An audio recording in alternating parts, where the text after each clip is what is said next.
하박국서 1장.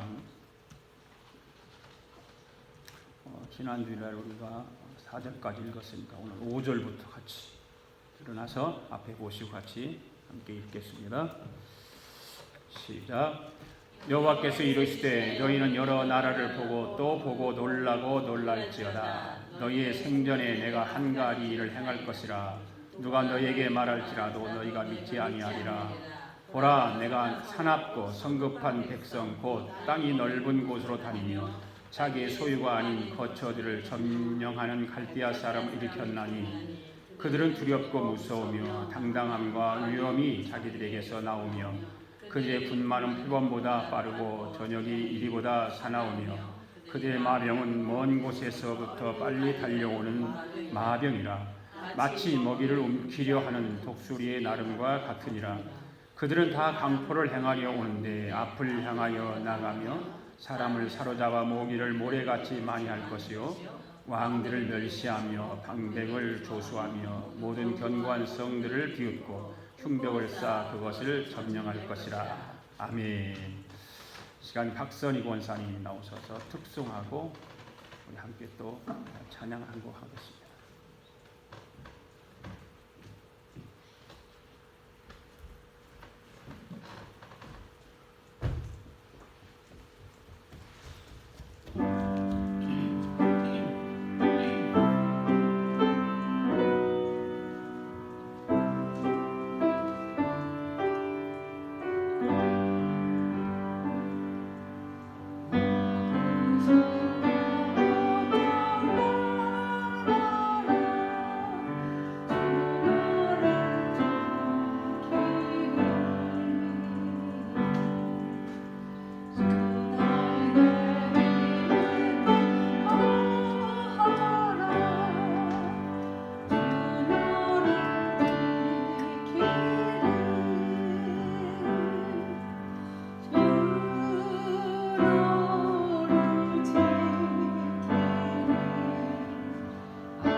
합니다. 우리 함께 이 하박국서 지금 우리가 강의를 하는데 하박국서에서 가장 대표되는 그 말씀 중에 그 말씀이 찬양으로 된 노래가 있어요. 우리 함께 같이 한 번만 불러보겠습니다. 무화과 나무 잎이 마르고 포도 열매가 없으며.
매 주일 하박 끝날 때까지 설교자리 찬양씩 부르겠습니다.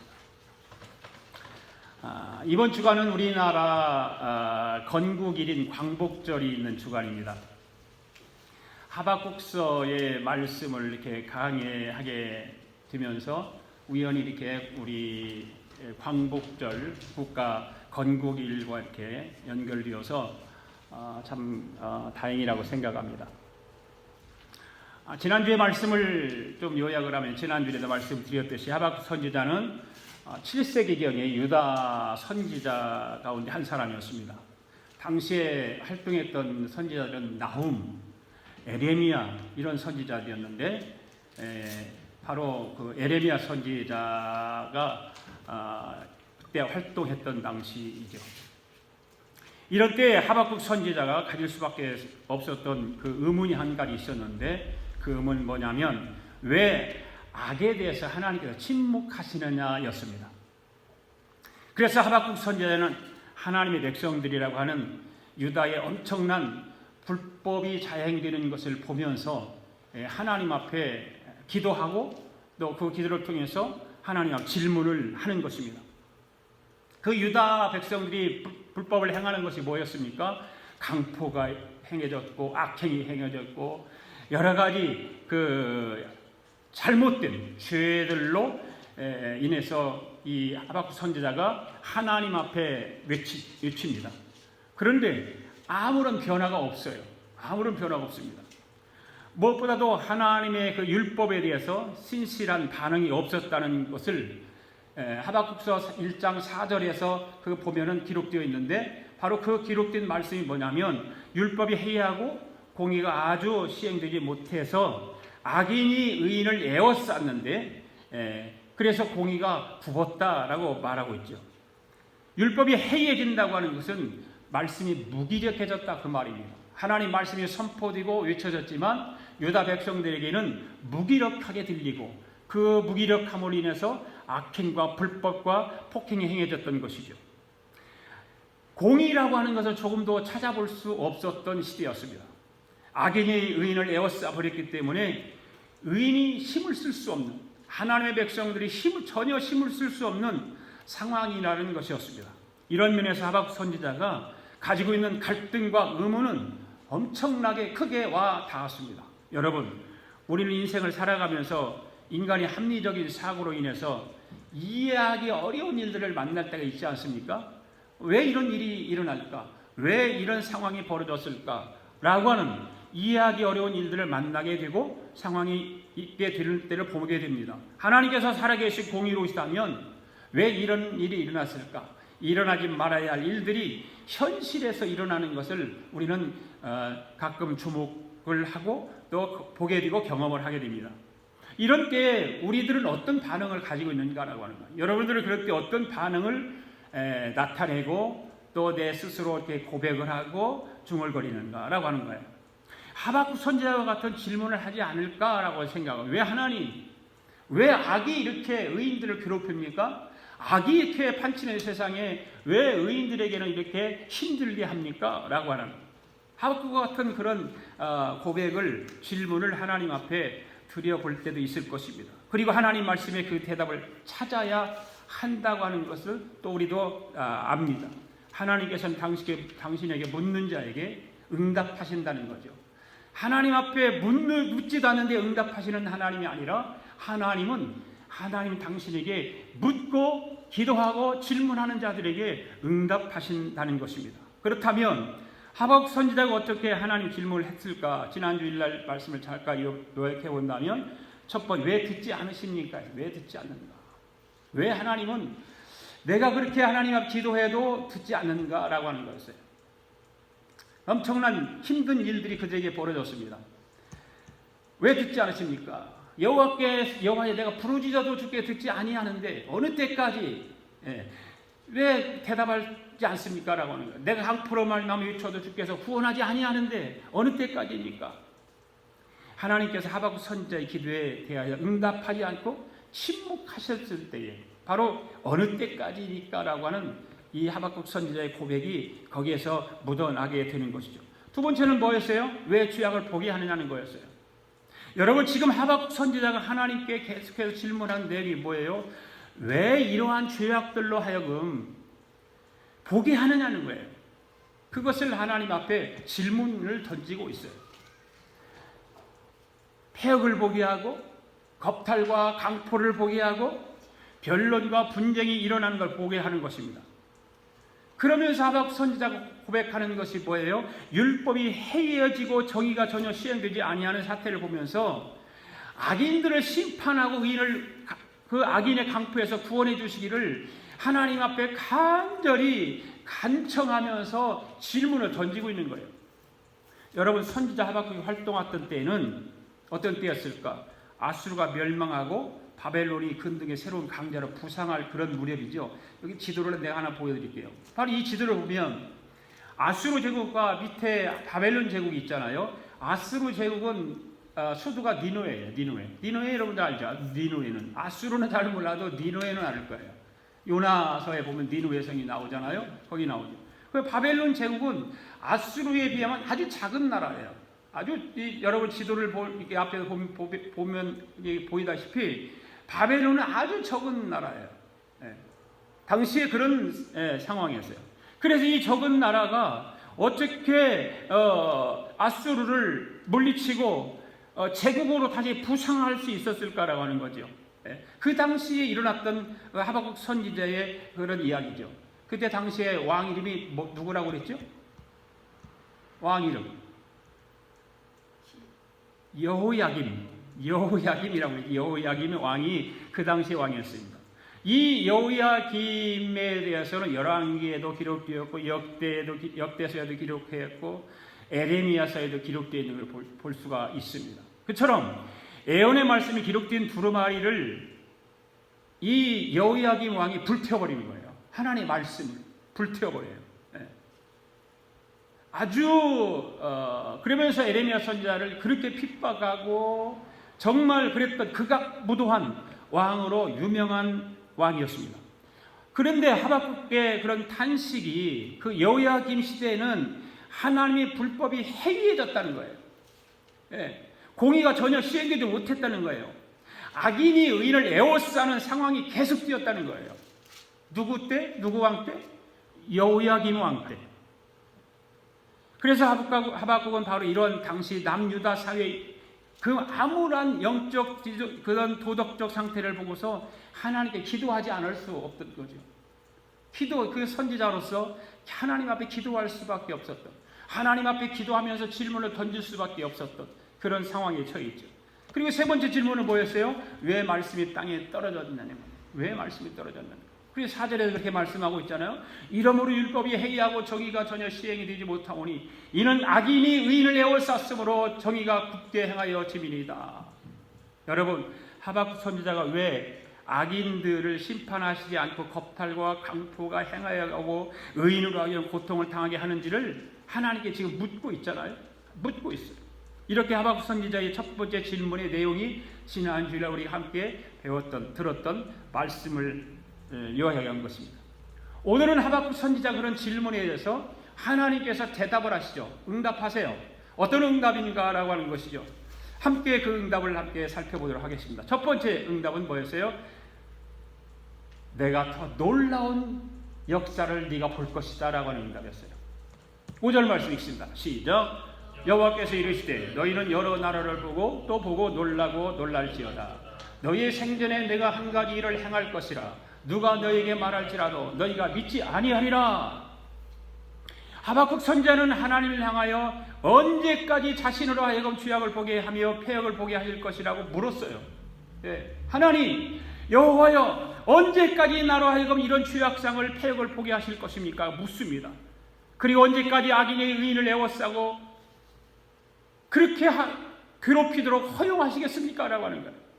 이와 같은 질문을 하나님께 드리면서 언제 어떤 방법으로 악인들을 심판하고 의인들을 구원해서 공의를 실현하겠다는 응답을 기대하고 있는 거예요. 그 질문을 했으니까, 기도했으니까 기대하고 있어요. 여러분들도 하나님 앞에 여러분들이 요구사항이라든지 여러분이 하나님 앞에 묻고 싶은 질문사항들을 기도하지 않습니까? 그래 기도한 사람은 어떻게 합니까? 기다리잖아요. 기대는 거예요. 기대하는 거예요. 하나님께서 어떤 응답을 하실까? 어떤 말씀을 내게 들려주시고 그 내가 드린 기도에 어떻게 응답하실까라고 하는 걸 기대하는 것입니다. 바로 하박국 선지자도 그렇게 하나님 앞에 기도해서 응답을 지금 기대하고 있는 거예요. 그런데 이런 하박국 선지자의 질문에 하나님께서는 어떻게 응답하십니까? 하나님께서는 하박국의 기대와는 전혀 다른 응답을 주셨다는 거예요. 거기에 대한 전혀 다른 대답을 하신 거예요. 지금까지만 해도 너무 놀란 일들이 너무나 많았어요. 유다 백성들에게 너무 놀라운 일들이, 깜짝 놀란 일들이 너무 많았어요. 그런 일들을 질문을 통해서 하나님 앞에 대답을 받기를 원했는데 그보다 더 놀라운 일들을 보게 할 것이다라는 거예요. 하나님이 네가 지금까지 본 것은 아무것도 아니야. 이제 앞으로 볼 거예요. 더 놀라운 일이 있을 거야 라고 하는 대답이었어요. 세상에 얼마나 놀랐겠습니까? 하박국 선지자가 하나님 앞에 기도하고 질문했던 내용들, 자기가 기대하고 바랬던 그런 마음들이 있었을 거예요. 그런 마음들을 가지고 하나님 앞에 기도하고 질문을 드렸는데 하나님은 엉뚱한 대답을 하는 거예요. 더 놀라운 일을 볼 것이다. 그거 뭐예요? 바벨론을 통해서 유다 전체를 심판하실 것이라고 하는 그 놀라운 일을 보게 될 것이다 라고 하는 거예요. 여러분, 바벨론이 어떤 나라입니까?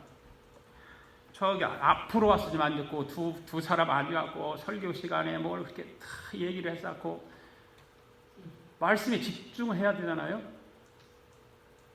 말씀에 집중해도 그 말씀을 내 머릿속에 넣을까 말까 하는데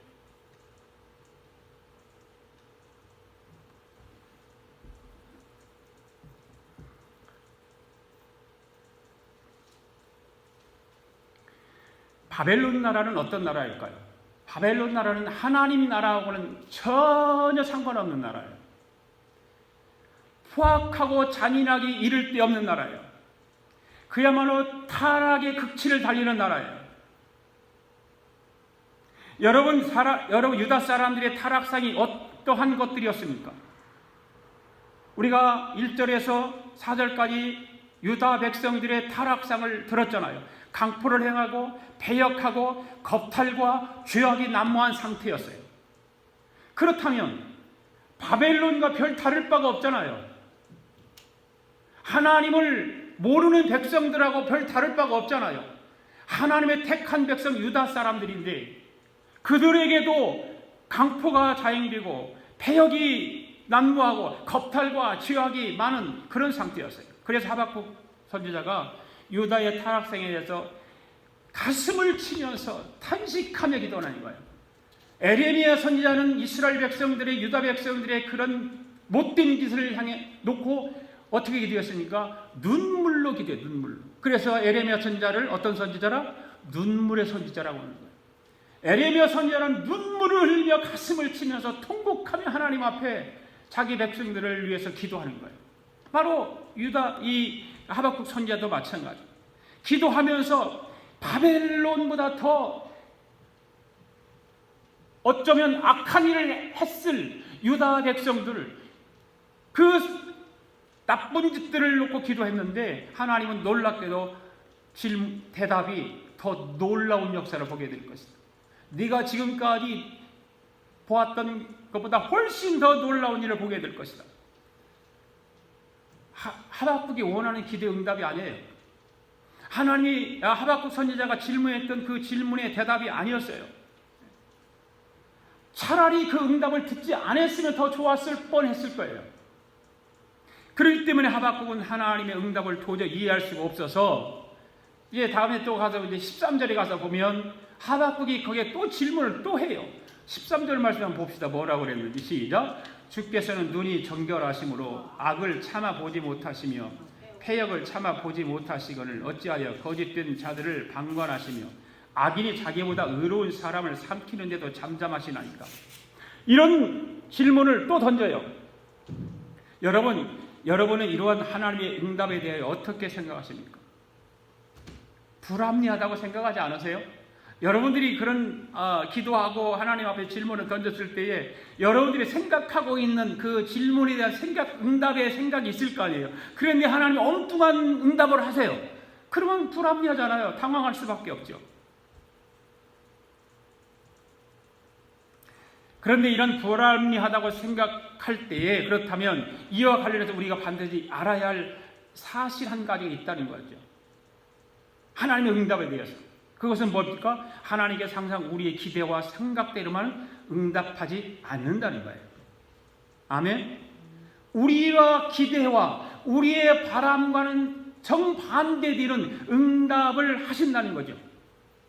다 그러는 건 아니지만. 그리고 그것이 인간적인 시각으로는 납득할 수 없어요. 이해도 할 수 없어요. 그렇지만 하나님 편에서 보면 궁극적으로 참된 선을 이루는 가장 최선의 응답을 우리에게 주시는 거예요. 할렐루야. 그게 하나님의 마음이에요. 하나님께서 우리가 바라는 대로 응답 안 해줄 때가 많아요. 사실은요. 여러분, 인간은 하나님의 응답을 기대할 때 그 제한된 시각에 묶여서 먼 장래를 내다보지 못할 때가 너무나 많아요. 당장 눈앞에 유익만 생각을 하고 우리는 살아가고 그 눈앞에 바로 떨어질 그 응답만 기다리는 거예요. 먼 것을 못 봐요. 예를 들어서 어떤 경기를 한다든가 군중들이 많이 모여있는 데서 쇼를 한다든가 행사를 한다든가 그럴 때 아이들을 데리고 여러분들 구경 가잖아요. 아이들 데리고 구경 가면 맨 앞에 있으면 괜찮아요. 그러면 아무 상관없어요. 그래 좀 늦어가지고 맨 뒤에 가 있어. 그러면 어른들은 키가 크고 그러니까 잘 보여요, 거기가. 그런데 우리 아이들은 작아서 안 보이잖아요. 그럴 때 어떻게 해요? 아빠, 나 좀 보게 좀 들어줘봐. 그러면 어떻게 아이들을 어깨 위에다 얹어놓고 아이들로 하여금 보게 하잖아요.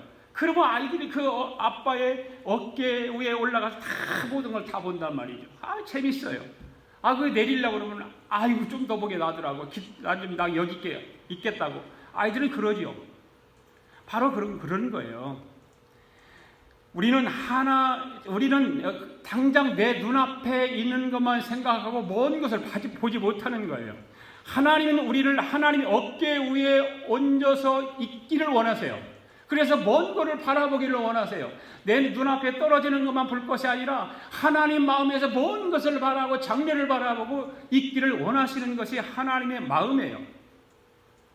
그러니까 하나님께서는 당장 유익이 아닌 긍정적인 유익을 생각하시는 거죠.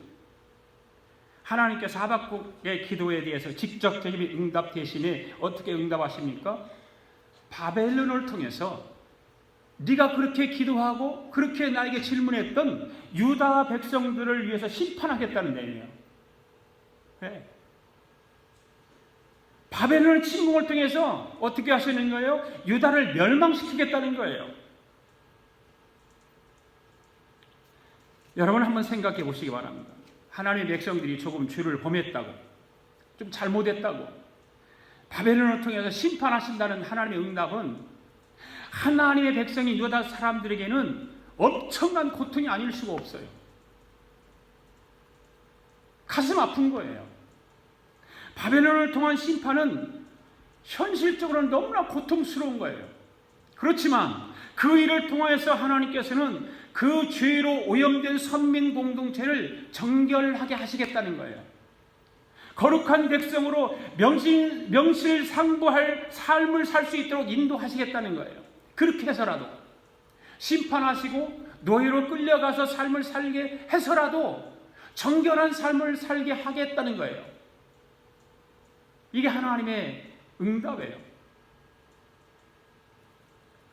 그러므로 그러한 연단의 과정이 의인들에게는 고통의 세월이 되겠지만 그것이 그들에게는 궁극적으로는 먼 훗날에 유익이 온다는 사실이죠. 할렐루야. 그렇습니다. 여러분, 하나님의 응답은 때로 우리의 기대와 전혀 다를 수 있어요. 그러나 우리는 그것으로 실망하거나 하나님께서 우리의 기도를 듣지 않으셨다고 원망하지 말아야 되는 것입니다. 우리는 우리의 기도와 다른 응답이라도 그것이 우리를 위한 최선의 응답인 줄로 우리는 믿고 응답에 순종해야 되는 것입니다. 할렐루야. 그것이 하나님의 선하심과 인자하심을 확신하는 성도들의 합당한 태도인 것입니다. 그 두 번째 하나님의 대답은 뭐였냐면 모든 역사의 주권은 하나님에게 있다는 거죠. 하나님이.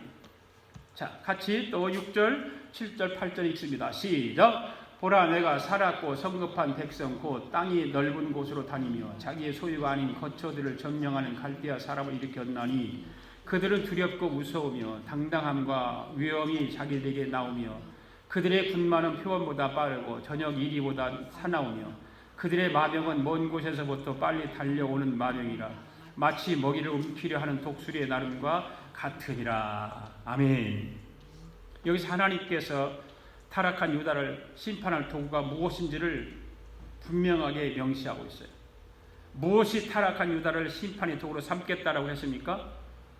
갈대아 사람. 갈대아 사람은 어느 나라예요? 바로 바벨론이에요. 바벨론은 본래 아수르 제국의 그 동방이 아까 지도를 보았던 유치했던 작은 나라였는데 아수르의 지배를 받고 살았던 나라가 바로 이 갈대아 사람이에요. 바벨론. 그런데 하나님께서 그 갈대아 사람을 일으켜서 유다를 심판하시겠다는 거예요. 그 중에서 가장 중요한 이유가 7절 이하에 분명히 밝히고 있는 것처럼 타락한 선민의 나라 유다를 심판하겠다고 하는 하나님의 대답이었어요.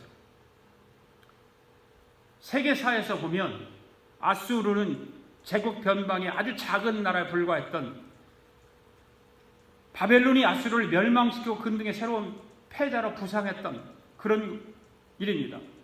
그런 것을 정치적으로 역사적으로 매우 의미 있는 일로 여기지만 그것이 어떻게 해서 그와 같은 바벨론이 강대국이 되었는가, 바벨론이 아수르를 어떻게 그렇게 물리치고 강대국으로 등장했는가는 침묵하고 있다는 거죠. 알 수가 없는 거죠. 그것은 하나님께서 하신 일이라 생각을 하죠. 모든 역사의 주권은 하나님이기 때문에 하나님께서 하셨다는 거죠. 사람들은 이를 그저 우연으로 치부해 버리고 맙니다. 어쩌면 이는 인간 사이에서 이해할 수 없는 일을 보게 될 때에 취하는 어떤 습관적 태도인지도 모릅니다. 그렇잖아요. 우리 인간 사이에도 그런 일이 벌어지면 그저 그렇지 우연히 있었던 일이지 우연한 일이지 그것이 그렇게 생각할 때가 많죠. 인간은 한계에 부닥치면 그렇게 되는 거예요. 알지 못하니까. 우리가 세계사를 보면 이처럼 도무지 이해할 수 없는 일들이 많이 일어납니다. 우리 조국을 한번, 우리나라를 생각해 보자는 거예요. 우리 조국을 한번 생각해 보세요. 우리나라는 일본 사람들에게 36년 동안이나 지배를 받으며 살았어요. 그리고 일본 사람들이 우리나라 이름도 다 바꿨어요. 교육도 다 바꿨어요. 모든 것을 다 빼앗기고 살았어요. 우리나라 말도 못하게 하지. 교육도 일본어로 다 일본 교육을 가르치지. 다 막아버렸어요. 그런데 미국이 히로시마에 원자탄을 터뜨리면서 일본이 항복을 하고 우리나라를 다시 찾게 되죠. 그날이 언제였어요? 1945년 8월 15일이에요. 해방 직후에 미국과 소련을 통해서 전개된 한국의 어떤 군정기에 따라서 그 구대한제국, 그 구대한제국이 어떻게 되면 대한민국과 조선민주주의로 갈리잖아요. 갈려요. 남과 북이 갈려요, 거기서. 여러분, 우리나라 건국일이 언제죠? 우리나라 건국일. 우리나라 건국일. 우리나라 건국을 누가 했어요? 모르시는구나. 우리나라 건국일은 1948년 8월 15일입니다. 누가 건국했습니까? 이승만 대통령입니다. 이승만 대통령.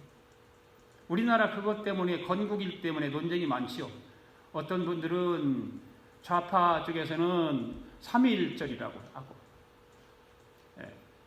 그 다음에 우파 쪽에서는 48년 8월 15일 이승만 대통령이 건국했다고 이렇게 갈려져 있어요. 그렇기 때문에 문제가 많아요. 우리나라는요. 하나로 돼야 통일이 돼야 되는데 하나로 통일을 만들지를 못해요. 여러분, 우리나라 건국일은 1948년 8월 15일입니다. 이승만 대통령이 이날을 우리나라 건국일로 선포한 날입니다. 그래서 이승만 대통령은 우리나라 건국의 아버지라고 합니다.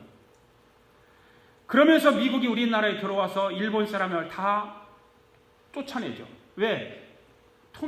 해방이 되면서 일본 사람들 잔재가 있으면 안 되잖아요. 그 미국이 우리나라에 들어와서 일본 사람들이 지었던, 만들었던 모든 걸 그냥 놓고 나가라. 가지고 나가면 안 되잖아요.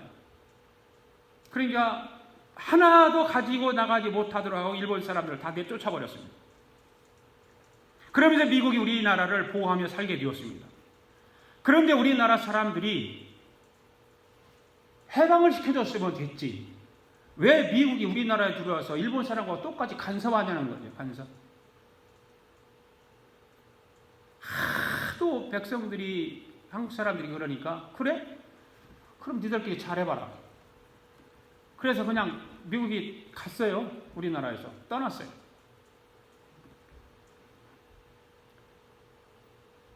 미국이 떠나니까 북한의 김일성이가 소련하고 결탁을 해가지고 결국은 어떤 일이 일어나요? 남침을 해서 6.25가 일어나게 되는 거예요.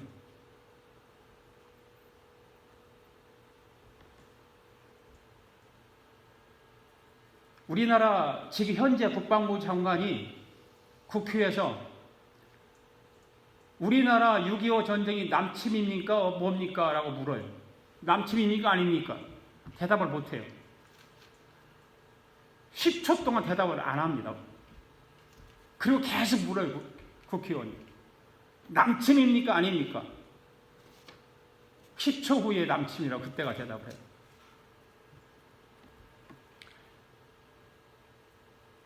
그래서 우리나라 전쟁이 일어나니까 어떻게 합니까? 미국에서 우리 조선 땅을 구해야 한다고 미국에 있는 목사님들, 우리 트루먼 대통령에게 찾아가서 우리 조선 땅을 구해야 됩니다라고 건의를 해요. 그때 트루먼 대통령이 그 이야기를 듣고 일본에 있는 거주하고 있는 메가다 장군에게 지시를 하죠. 조선 땅을 구해라. 그래서 메가다 장군이 인천 상륙작전을 통해서 거의 우리나라가 부산까지 다 빼앗기기 일보 직전에 우리나라를 구하죠.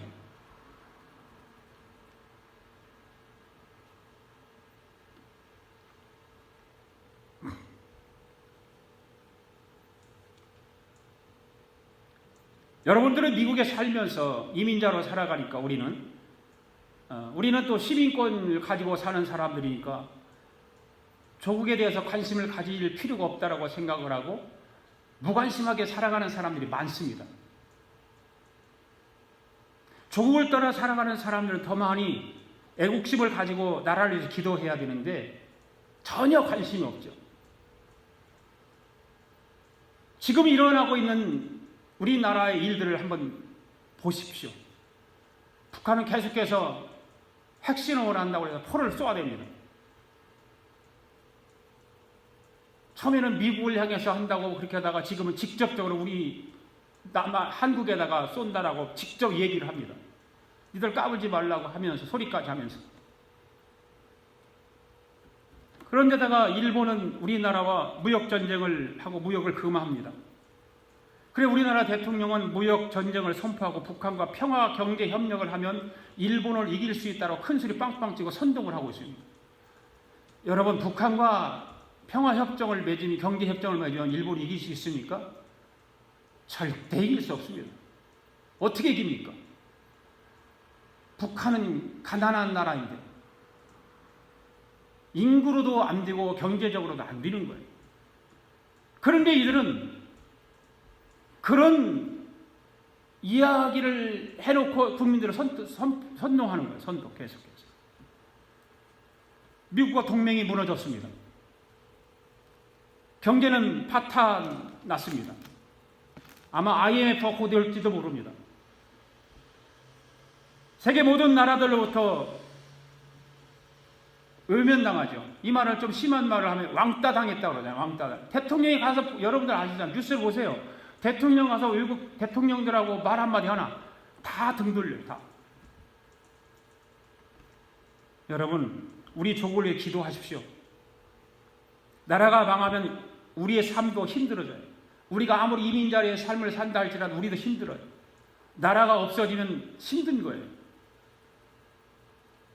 가정도 파괴되고 교회는 제일 먼저 없어지고 우리의 조국에 살고 있는 우리의 부모, 형제, 친척들 제일 먼저 끌려가 죽습니다. 더군다나 크리스찬들은 제일 먼저 죽습니다. 목사들은 더 먼저 죽습니다. 여러분, 세상의 모든 일들은 하나님의 섭리 속에 일어나는 것입니다. 할렐루야. 우리 조국이 공산화가 되어서는 안 되는 것입니다. 자유민주주의로 통일을 되어도 자유민주주의로 되어야 됩니다.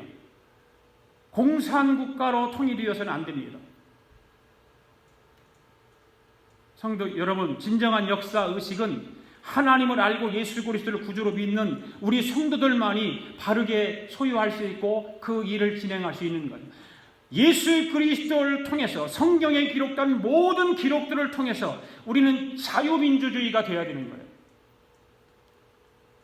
또한 우리는 하나님의 나라의 백성이니까 그 나라와 의를 구하는 삶을 살아야 하는 거예요. 오늘 우리 앞에 드러난 모든 역사적 현상의 배후에는 우주 만물의 주권자이신 하나님의 섭리가 있음을 우리는 알아야 되는 것입니다. 온 세상의 역사는 하나님의 통치 아래에서 운영되어지는 것입니다. 여러분의 가정도 배후에는 우주의 주권자이신 하나님의 섭리가 있다는 사실을 알아야 되는 것입니다. 내 삶에 하나님의 섭리가 있도록 나를 돌아보며 죄를 회개하고 십자가 앞에 엎드려야 되는 것입니다. 사랑하는 성도 여러분, 여러분의 삶을 하나님께서 이끌어 가시는 주인이신 것을 믿으시기 바랍니다. 내 삶의 주인은 하나님이시다. 내 삶의 주권자가 하나님이시다. 내가 아닌 거예요. 내가 아닌 거예요. 역사와 여러분의 삶은 하나님에 의해서 시작되었다면 또한 마지막도 하나님께서 책임지시는 것입니다. 할렐루야. 역사는 하나님의 계획과 섭리에 따라 진행됩니다. 그러므로 우리는 역사를 배우거나 역사적 사건을 볼 때 그저 겉으로 드러난 사실만 주목해서는 안 되는 것입니다. 우리는 역사 사건 배후에 숨겨져 있는 하나님의 섭리를 봐야 되는 거예요. 하나님의 섭리를 보아야 되는 거예요. 하나님의 뜻을 보아야 되는 거예요. 그래서 내 가정 안에서 일어나는 일 또한 좋을 때는 모르겠죠. 좋을 때는 내가 잘해서 잘나서 내가 너무나 똑똑해서 되는 줄로 생각하기 때문에 몰라요. 그러나 어렵고 힘든 일이 닥쳤을 때에 하나님의 도우심을 바라봐야 되고 하나님의 뜻을 생각해 봐야 되고 내 삶이 내 신앙이 하나님의 뜻과 어긋나 있으면 엎드려서 회개하고 십자가 앞에 기도해야 되는 거예요. 이것이 참된 신앙인들이에요. 그래야 우리가 역사가 가르치는 진정한 교훈을 배울 수 있고 하나님의 뜻에 합당한 삶을 살 수 있는 것입니다. 그 다음에 세 번째는 어떤 거냐면 자기 힘으로 자기 신을 삼는 자들은 어떤 자들인가라고 하나님께서 답을 하시죠. 9절과 11절 말씀 읽습니다. 시작. 그들은 다 강포를 행하려 오는데 앞을 향하여 나가며 사람을 사로잡아 모으기를 모래같이 많이 할 것이요 왕들을 멸시하며 방백을 조수하며 모든 견고한 성들을 비웃고 흉복을 쌓아 그것을 점령할 것이라. 그들은 자기들의 힘을 자기들의 신으로 삼는 자들이라. 이에 바람같이 급히 몰아 지나치게 행하여 범죄하리라. 이 말씀 읽으면 여러분들 무섭지 않으세요? 무시무시하잖아요. 11절 보세요. 그들은 자기들의 힘을 자기들의 신으로 삼는 자들이라. 이에 바람같이 급히 몰아 지나치게 행하여 범죄하리라. 여기서 그들은 누구를 말하는 걸까요? 타락한 선민을 징계하는 도구로 사용될 바벨론을 말하는 그들, 바벨론을 말하는. 하나님께서는 바벨론은 자기들의 힘을 자기들의 신으로 삼는 자들이라고 그렇게 말씀하고 있어요. 바벨론은 자기들의 힘, 자기들의 파워를 신으로 삼고 있다. 바벨론이 자기들의 군사적 힘을 절대화할 것을 의미하는 말씀이에요. 자기들의 군사력, 그걸 절대화하는 거죠. 거기에 온 힘을 의지하고 살아가는 거예요. 바벨론은 어려운 우상을 신으로 섬겼지만 그보다 더 신으로 섬겼던 것은 자기들의 막강한 힘이었어요. 자기들의 막강한 군사력이었어요. 거기에 힘을 다 의지하고 거기에 신같이 섬겼다 그 말이에요. 그래서 그들은 막강한 힘을 가지고 무수한 나라를 정복하고 마침내 대제국으로 등극하는 거예요. 바벨론 사람들이 자신들이 신으로 삼은 군사적 힘 역시도 그것을 떠받들고 추구하면 추구할수록 자기들에게 유익될 것이라고 생각했기 때문에 그 힘을, 그 전력을, 그 군사력을 신으로 삼고 살았다는 거죠. 여러분 그렇지 않습니까? 여러분들이 하나님의 외의 것을 여러분의 힘이 된다고 떠받들고 그것이 여러분에게 유익을 준다고 믿지 않습니까? 그렇잖아요. 네. 많은 사람들이 그렇게 살지요. 바벨론 사람이 추구한 물질적인 힘, 신처럼 떠받들고 있는 군사적인 힘, 그런 것들이 그 바벨론 사람들을 교만하게 만들었다는 거예요. 하나님 외에 다른 어떤 것을 신으로 삼고 사는 사람들은 그렇게 사는 것이 그들에게는 잘 될 것 같고 그것이 힘이 되어서 이 세상을 편안하게 살 것 같지만 그 일로 인해서 그들은 교만해졌다는 거예요. 11절 말씀을 다시 보십시오. 그들은 자기들의 힘을 자기들의 신으로 삼는 자들이라. 이에 바람같이 급히 몰아 지나치게 행하여 범죄하리라. 여기서 바람같이 급히 몰아 지나치게 행하리라고 하는 말은 육신의 힘을 절대시한 바벨론의 악행들을 포괄적인 표현으로 쓰는 거예요. 그리고 범죄하리라고 하는 이 표현은 그들이 지은 죄에 대해서 심판이 있을 것을 암시하고 있는 거예요. 여러분, 이런 본문에서 제시된 바벨론에 대한 묘사는 헛된 것을 신적 대상으로 떠받들다가 허망한 결과와 파멸을 당하는 어리석은 자들의 한 신뢰를 보여주는 것입니다. 허망한 것을 바라보고 허망한 것을 신으로 삼고 살아가는 자들에게 신뢰를 보여주는 거예요. 11절의 말씀은 사람이 무엇을 추구하며 무엇을 신적 대상으로 받드느냐에 따라서 그 삶이 결정된다고 하는 영적 교훈을 오늘 우리에게 가르쳐주고 있는 거예요.